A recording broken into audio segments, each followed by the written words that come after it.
When I look back on everything that led up to me entering the seminary, studying for the priesthood, and also being ordained deacon and then ordained a priest, God was very much a part of that whole process.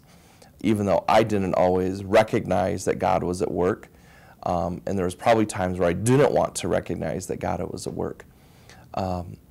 But I always tell people that in high school I called it the grandmother syndrome, where the little ladies would come up to you and say, you know, you'd make a good priest, and you'd just say, well, thank you, and I'd run the other way, not wanting anything to do with that. But then as I progressed through school and college, it became just a stronger call, a stronger urging. Ultimately, I describe it as I was happy, but I wasn't at peace. I knew there was something missing, and it was that something missing that made me want to find out what it was, which ultimately was the priesthood. And that journey, God was very much a part of that journey.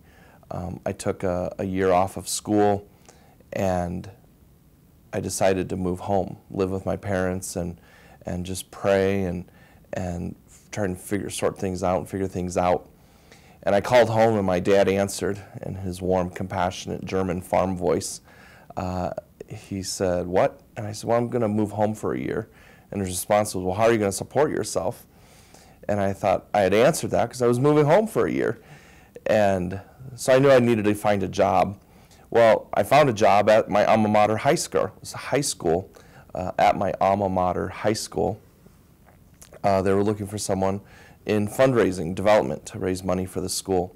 So I applied, I got hired, and no more than a week after I got hired, I was at Mass with my parents that Sunday morning, and I was leaving Mass, and the priest was greeting everyone. And he said, "I understand that you took a job at the high school." I said, "That's correct." He said, "Well, you should be going to the seminary."